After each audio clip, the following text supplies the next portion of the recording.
வணக்கம். என் இனிய தமிழ் மக்களுக்கு தமிழ்நாடு அரசியல் களம் நிகழ்ச்சிக்கு உங்களை அன்புடன் வரவேற்கிறேன். உங்களின் நான், உங்கள் குரலாக நான்.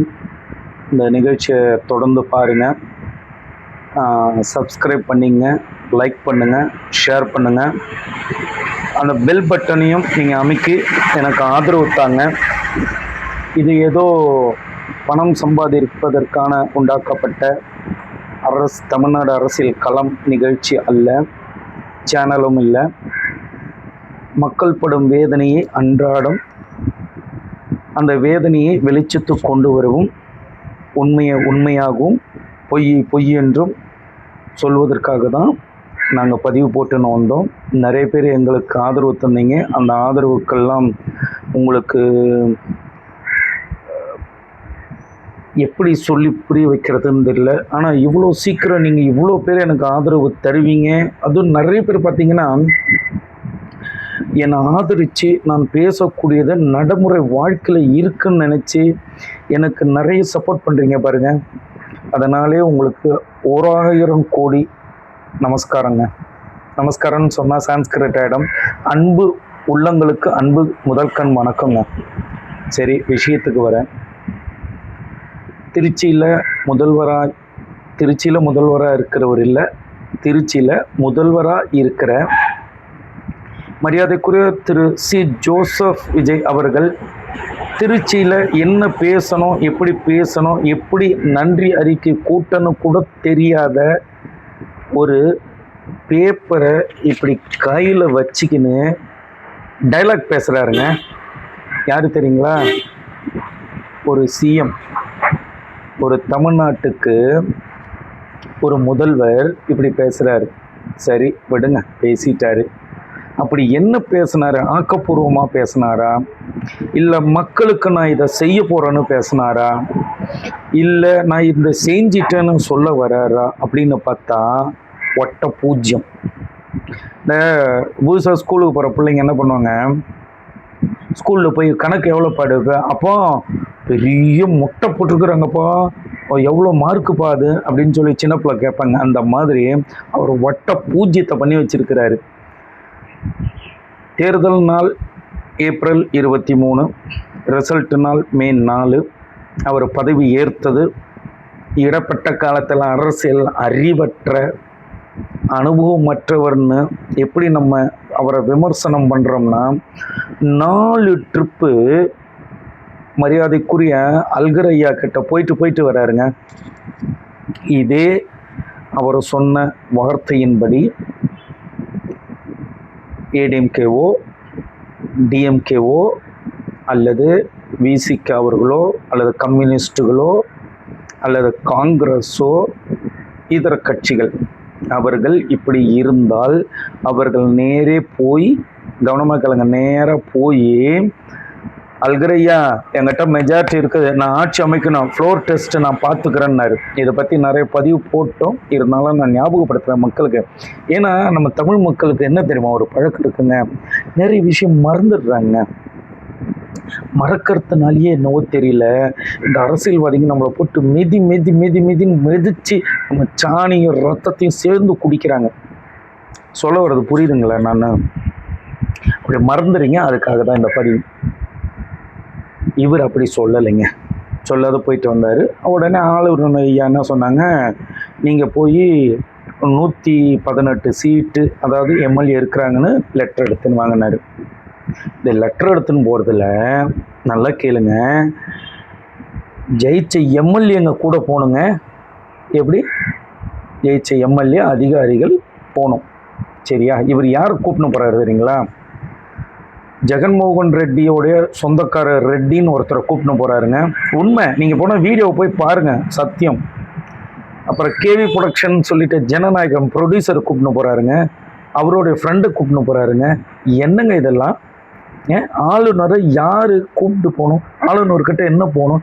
என்ன அரசியல் அறிவு இருக்குது அவர்கிட்ட? இதெல்லாம் முன்னாடி நடந்தது, நிறைய பேர் கவனிச்சிக்க மாட்டீங்க. நான் அதனால தான் சொன்னேன், வீடியோ போடுறேன். ஷார்ட்ஸில் எனக்கு இவ்வளோ ஃபுல்லாக டீட்டெயில்ஸை சொல்ல முடியாது. ஆனால் வீடியோவில் நான் தெளிவாக சொல்கிறேன். இப்படி கூப்பிட்டு போயிட்டு அறமற்ற செயல், அறமற்ற செயல் செஞ்சிருக்கிறாரு இன்றைய முதல்வர். இதெல்லாம் உங்களுக்கு திருப்பி திருப்பி ஞாபகப்படுத்தின்னு வரேன். ஓகேவா? சரி. அதுக்கப்புறம் ஆட்சி அமைச்சார். காங்கிரஸ் எப்பேற்பட்ட பேர் இயக்கணும் நமக்கு தெரியும். அவங்க எப்படிலாம் வடநாட்டில் பண்ணின்னு இருக்கிறாங்கன்னு தெரியும். கூட்டணி வைக்கிறவங்களையே கதை முடிச்சு விட்ருவாங்க. அப்படிப்பட்ட கட்சி திமுகவில் இருந்தது. திமுகவை மட்டும்தாங்க, நல்லா ஒன்று புரிஞ்சுங்க, திமுகவை மட்டும்தான் தமிழ்நாட்டில் அவங்களால ஒன்றும் பண்ண முடியல. ரெண்டாவது கர்நாடகாவில் எதிர்கட்சியே காங்கிரஸ் தான், அவங்களால பண்ண முடியல. மூணாவது கேரளாவிலேயே அவங்க எதிர்கட்சி, அதனால் ஒன்றும் பண்ணல. இதே கூட்டணின்னு இருந்தாங்கன்னு வச்சுங்க, இந்த 3 ஸ்டேட்டையும் சோழி முடிச்சிருப்பாங்க. சரியா? அவர் சொல்லாத கொள்ளாத வந்துட்டாங்க. அதுக்கப்புறம் கம்யூனிஸ்ட் தோழர்கள், அதுக்கப்புறம் விசிகாவிலிருந்து திருமாவளவன், அப்படி பல பேர் வந்தாங்க, சப்போர்ட் பண்ணாங்க, ஆட்சி நடக்குது. ஓகே. அதுக்கப்புறம் எடப்பாடி ஐயாவை கூட சந்திக்காத சிவி சண்முகானனை போய் இவர் சந்திச்சுட்டு வர்றாருன்னா எவ்வளோ லோக்கலாக இறங்கியிருக்கிற அரசியல்வாதின்னு பாருங்கள். இவர் இன்னும் லோக்கலாக தான் இருக்கிறாரு. இந்த வார்த்தை கடுமையான வார்த்தையை வந்து மன்னிச்சுங்க மக்களை. ஏன் சொல்கிறேன்னா, இவர் இப்படிலாம் பண்ணக்கூடாது. சரி, பண்ணிட்டாரு, தவறு நடந்து போச்சு, இனிமேல் தவறுகள் செய்யாத அவர் பார்த்துக்கணும். ஓகேவா? அடுத்த பாயிண்ட்டு வரும். இப்படி பண்ணிவிட்டு திருச்சியில் போய் பேசுகிறாருங்க. இவங்க அப்பா என்னவோ சந்திரசேகர் இல்லை போகிறது, இவங்க அப்பா ஹரிச்சந்திரன்.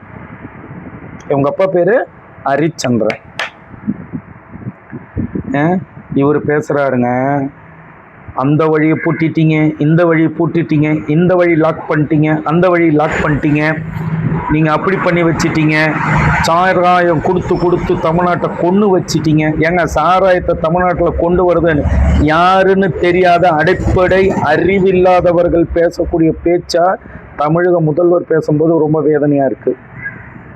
சரியா? அறமற்ற செயல். தமிழக முதல்வரை தமிழ்நாட்டுக்கு சாராயம் யார் கொண்டு வந்து தயவு செஞ்சு வரலாறு படிங்க, அப்போ தெரியும் உங்களுக்கு. சரியா? சரி, இவர் இப்படி பேசுகிறாரு.